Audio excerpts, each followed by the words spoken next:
So one day when I was in 8th grade, I walk into my dad's office, and there in the lobby, waiting for my dad, is a drug dealer named Corn Dog. And as I walk into the lobby, Corn Dog just stares at me. But I'm not scared. I just stare right back. Because looking at me, you probably know I was raised by the street. Okay? Sesame Street. But even though I was only 14, I wasn't scared. Because Corn Dog was actually quite dead. It was not uncommon for dead drug dealers to hang out at my dad's office because my dad was a forensic pathologist and medical examiner for several rural counties in southwest Michigan. Now, this time in the early 90s, our area had more than its fair share of homicides and suspicious deaths, but there was not enough work to require a full-time medical examiner.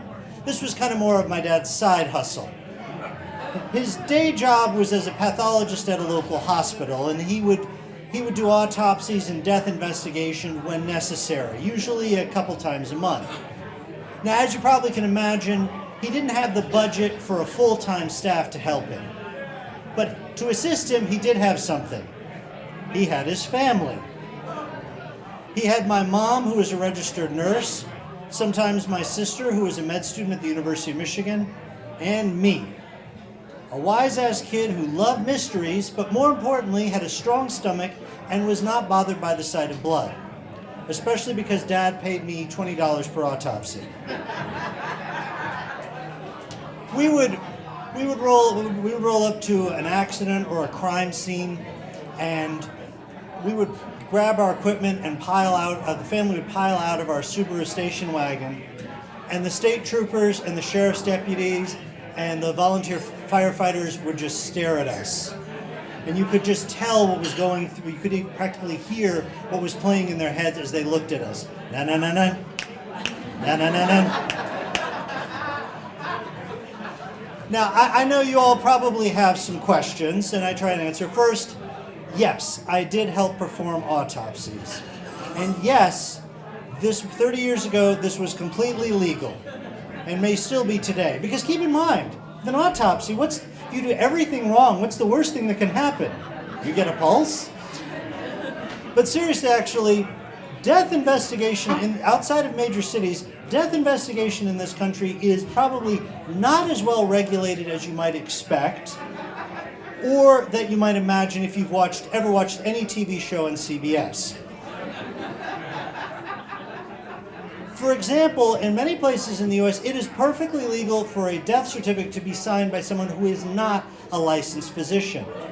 There are multiple states where coroners are elected, and the only requirements are that you are 18, that you are not a convicted felon, and that you are registered to vote. I presume these political campaigns do not have a lot of TV advertising.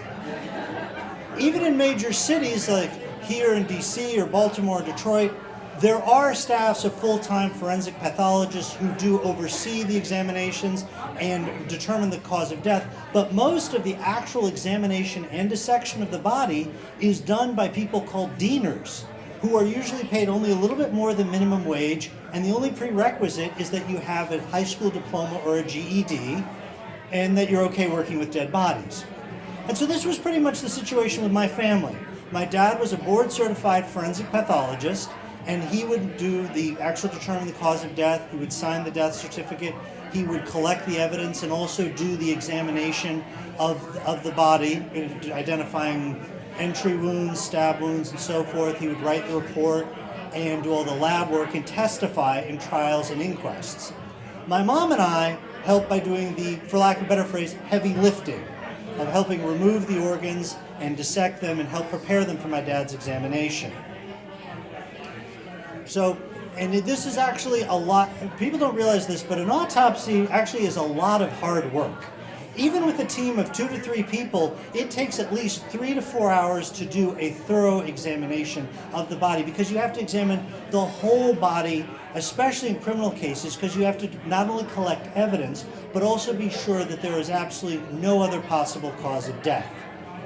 To illustrate this point, my father once had a case where in a bar, crowded bar full of witnesses, the victim was shot in the face with a sawed-off shotgun, and at trial, his defense lawyer attempted to argue that maybe, just maybe, the victim had had a sudden heart attack a split second before his client had pulled the trigger, in which case his client would therefore only be guilty of maybe attempted murder or maybe even just defacing a corpse. He was convicted. But I spent, as you might imagine, my junior high and high school years, I spent a lot of time with my parents standing around dead bodies. And I learned a lot, but it was also, I spent a lot of time with my parents. We would have the kind of conversations you normally would have around the kitchen table. My mom would be maybe removing a large intestine or examining a chest cavity, and she would look up at me and say, "Who are you going to take to freshman homecoming?" Or later, "So how is the SAT prep going?"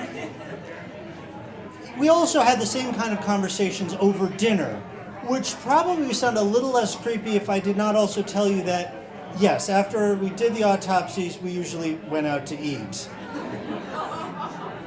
And sometimes it was barbecue. Except not after an arson homicide. Yes, it does smell exactly the same. But eventually things change.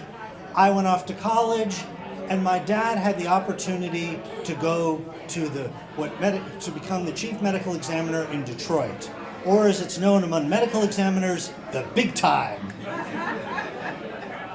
More importantly, though, he now had a full-time staff and no longer needed help from my mom and I.